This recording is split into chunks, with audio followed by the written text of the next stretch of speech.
여러분, 반가워요. 저는 사회교육과 홍지원입니다. 지금부터 1948년 대헌헌법에 담긴 정부 형태의 내용은 무엇인가? 라는 주제로 발표 시작하겠습니다. 끝까지 집중해서 시청해주세요. 먼저 대헌헌법에 담긴 정부 형태를 설명하기 전에 대헌헌법이 어떻게 탄생되었는지, 그리고 헌법 초안에는 원래 의원내각제적 요소가 강한 정부 형태였어요. 그런데 어떠한 논의 과정을 거쳐서 정부 형태가 대통령제로 수정되었는지 궁금하죠? 그런 과정도 살펴볼 거예요. 그 다음에 대헌헌법의 정부 형태를 볼 겁니다. 여기서 보너스로다가 현재 대한민국 헌법의 정부 형태를 다루면서 대헌헌법 때보다 무엇이 달라졌는지 까지 설명하겠습니다. 대헌헌법 탄생 과정을 살펴보기 위해 1945년 8월 15일로 거슬러 올라가게 됩니다. 8월 15일 무슨 날이죠? 광복절이죠? 이날 우리 민족은 35년의 일본제 식민지에서 벗어나게 됩니다.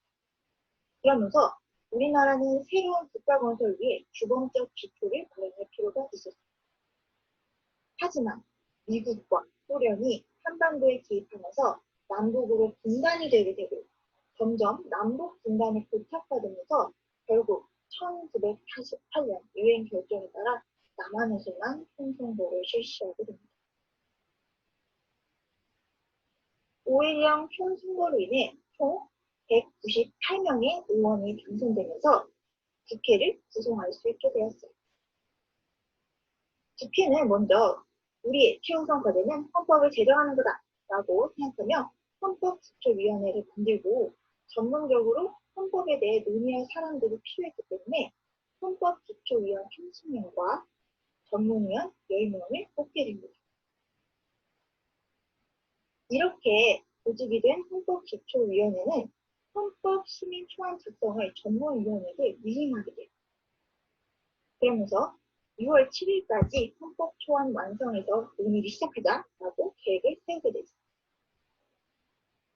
그래서 6월 4일 날 모임을 갖지만 사실 이미 국회 개헌되기 이전부터 비공식적인 영역에서 행정연구회와 전문위원 중 한 명인 유진우 씨가 합동으로 초안을 만든 상태였어요. 그래서 이거를 7일날 내면 되겠다라고 생각했는데 예상치 못하게 이날 권승열 전문위원이 유진우와 또 다른 초안을 제출하게 돼요. 그러면서 어떻게 하면 좋을까 하다가 그래 그럼 심의 초안은 유진우 안으로 하고 권승열 안은 참고안으로 하자라고 해서 권승열 안은 참고안이 되게 됩니다. 이렇게 초안이 선정되었고 6월 3일부터 6월 22일까지 헌법기초위원회에서 논의를 하고 그 다음에 국회 본회의에 넘어가서 6월 23일부터 7월 12일까지 헌법 제정 논의를 하게 됩니다. 7월 12일까지 총 28차례 회의를 했다고 하는데요. 굉장히 많은 시간과 논의를 거쳐서 만들었다는 것을 볼 수 있겠죠. 7월 12일 날 헌법이 확정이 되고 이것을 7월 17일 날 공포하게 됩니다. 그래서 7월 17일을 대헌절이라고 하죠. 위의 사진은 무슨 사진이냐면 7월 17일 날 이승만 국회의장이 대헌헌법에 사인하는 모습입니다. 밑에 있는 사진은 전쟁 기념관에 전시 중인 대헌헌법입니다. 자, 여기까지 봤고요. 우리는 지금 정부 형태를 중심으로 보는 중이기 때문에 먼저 헌법 초안에 나타난 정부 형태부터 알아봅시다. 이것이 바로 유진호의 심의초안 정부 형태입니다. 근데 본격적으로 이걸 들어가기 전에 우리가 좀 머리에 있어야 할 사전 지식이 있어요. 바로 제가 의원내각제 대통령 부심제를 계속 얘기할 건데 이 둘의 제도를 알고 들어가야지 여러분이 앞으로 볼 대헌헌법 정부 형태, 현재 대한민국 헌법의 정부 형태 이런 것들을 쉽게 살펴볼 수 있을 것 같아요. 그래서 살짝쿵 의원 내각제와 대통령 중심제에 대해 간략하게 얘기해 드릴게요. 대통령 중심제와 의원 내각제를 구분하는 기준은 행정부와 입법부의 관계입니다. 행정부와 입법부 관계가 별로 안 친해. 즉, 엄격히 분리되어 있어. 그러면 대통령 중심제고요. 행정부 입법부 관계가 매우 긴밀하게 융합되어 있어. 그럼 의원 내각제예요. 두 제도의 공통점은 민주주의 사회이므로 국민이 의회를 선출하는 건 동일합니다. 이 공통점을 머릿속에 집어넣고 큰 틀을 설명해 드릴게요. 대통령 중심제는요. 국민이 의회, 대통령을 각각 따로 선출해요. 의회는 입법부죠. 대통령은 행정부의 대장, 수반의 역할을 하니까 행정부에 속하죠. 즉, 입법부와 행정부를 각각 따로 선출한 거죠. 이를 통해 엄격히 나눠져 있다는 것을 볼 수 있어요. 그렇기 때문에 서로 견제하는 제도도 존재해요. 예를 들어서 법률안 거부권이나 탄핵 소추권 같은 것들이 있죠. 의원 내각제는 말 그대로 의회에서 내각을 뽑는 거예요. 자, 봐봐. 국민이 의회를 뽑았어. 그런 다음에 의회에서 내각을 구성합니다. 구체적으로 말하면 의회의 다수당 대표가 총리가 됩니다. 이 총리는 행정부의 수반장 역할을 하게 되고요.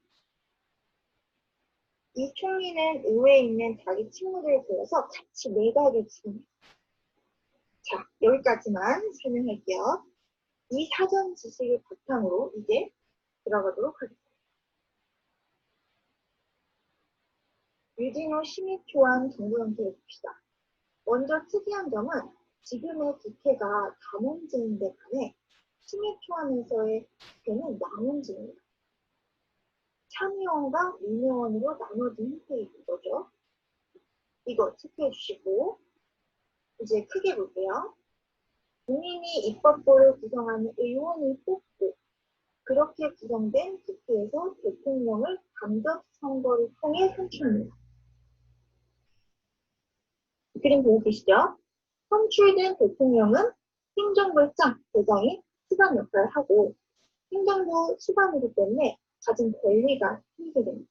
바로 행정입법권과 공무원 임명권이죠. 그리고 국가의 대표 역할을 해서 국가 원수이기도 합니다.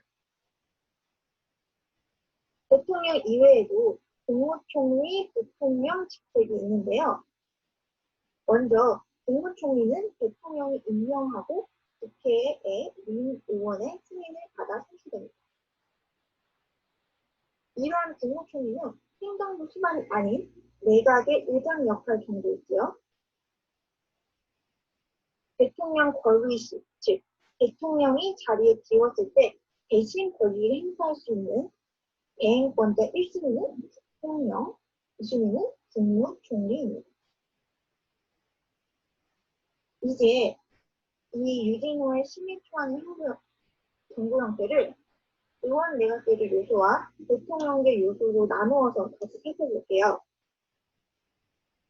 파란색이 의원 내각제 요소이고 빨간색이 대통령제라는 거 생각하며 시작합시다.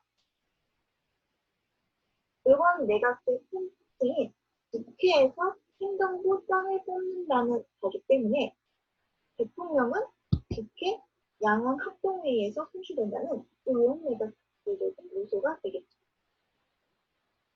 그리고 의원 내각제에서 국무총리가 존재해서 행정부를 구성했었는데 여기도 마찬가지로 의원 내각제 요소입니다. 또한 내각은 의결 기관이다. 이것도 마찬가지입니다. 대통령제 중심제적 요소로는 대통령이 행정부의 대장이면서 국가 대표라는 점입니다. 여기서 의원 내각제 요소, 대통령제 요소 중 뭐가 많나요? 의원 내각제를 요소죠. 그래서 유진호의 심의초안의 정부 형태는 대통령 요소도 혼합되어 있지만 의원 내각제도 요소가 강한 정부 형태라고 볼 수 있습니다.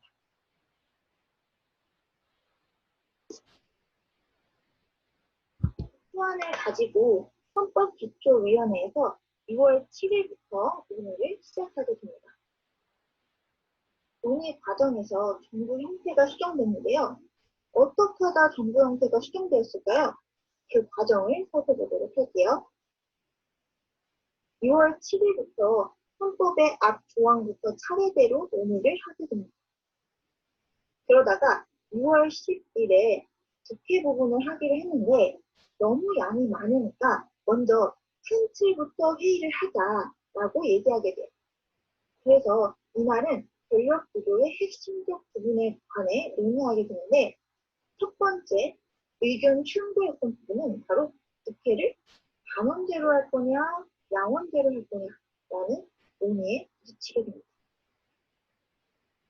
치열한 논의 끝에 이날 양원제보다는 단원제가 낫겠다라는 견해가 모아지면서 이날 국회 형태를 양원제에서 단원제로 바꾸게 됩니다.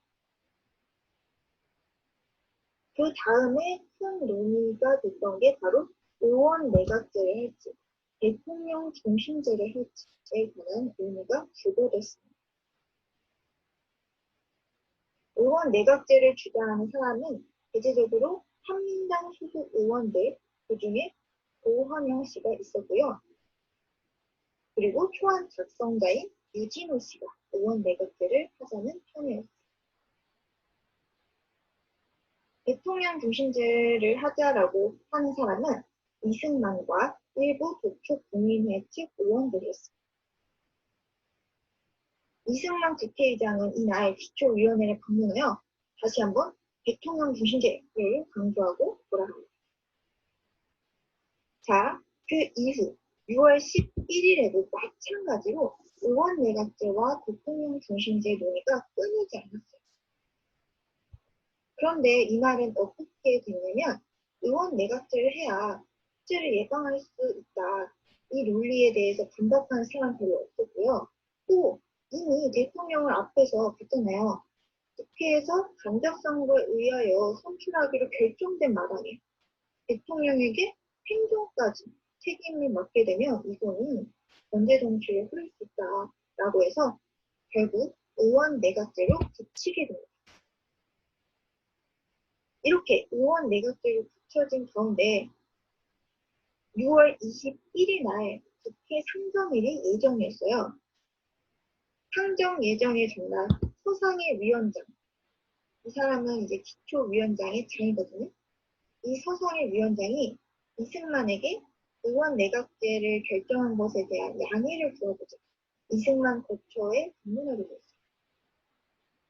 왜냐하면 이때 이승만이 유일한 대통령 후보였고 이승만은 대통령 중심제를 주장하는데도 불구하고 의원 내각제가 됐잖아요.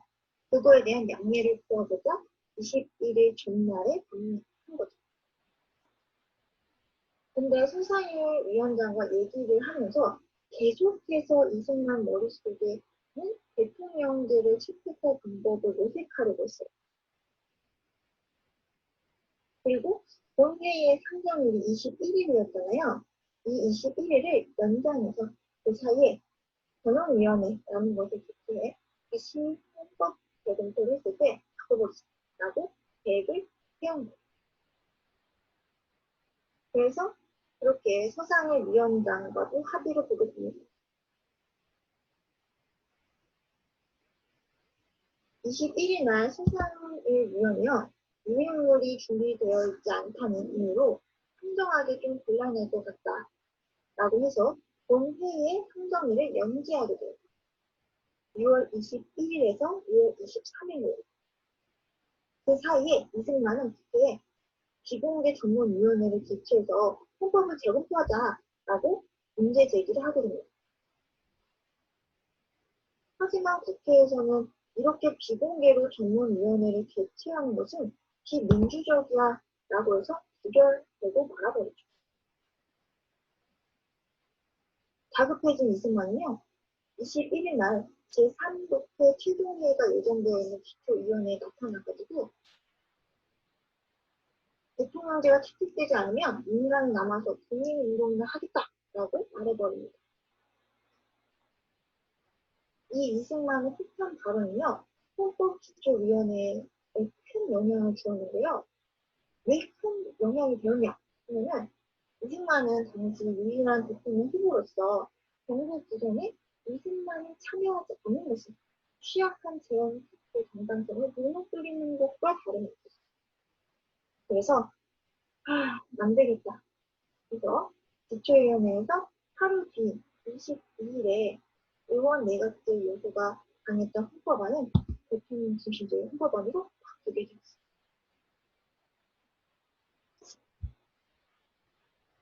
논의 끝에 정부 형태가 어떻게 수정되었는지 살펴볼게요.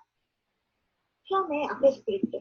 6월 10일 날 국회 형태가 양원제에서 단원제로 바뀌었다. 그래서 이 부분이 수정이 됐고요.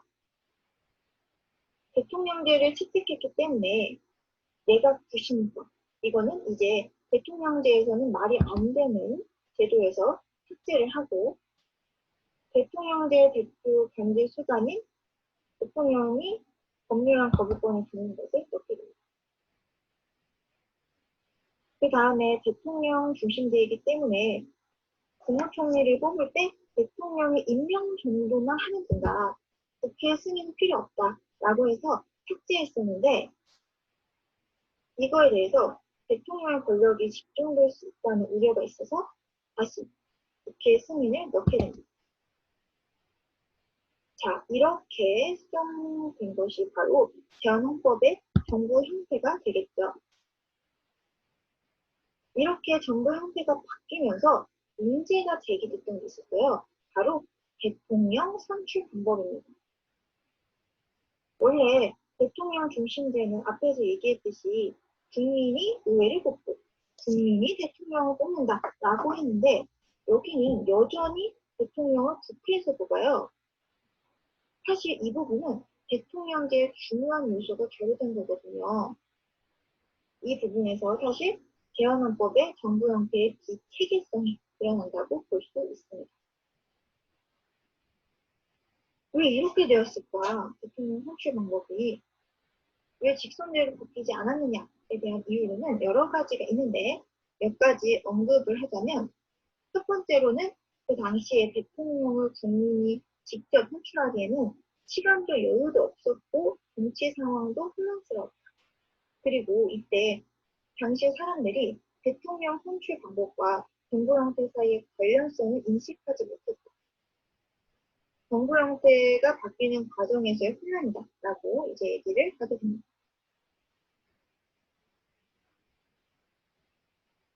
자, 그러면 그 밖에 수정된 것들을 한번 살펴보도록 할게요. 대통령의 임기가 4년, 앞에서는 6년이었잖아요.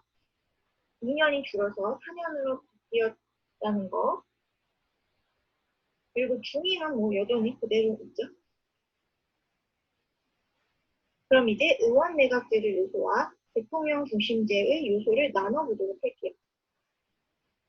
첫 번째로 대통령 중심제 요소 중 하나는 대통령이 행정부의 대장이고 국가의 원수다라는 거고, 두 번째로는 제가 얘기했죠. 대통령이 법률안 법관을 줄 수 있습니다. 그리고 의원 내각제적 요소도 존재하는데요. 바로 뭐냐면 역시 국무총리, 내각의 의장이라는 점, 그리고 국무원을 의결기관을 명시했다는 점이 의원 내각제적 요소였습니다.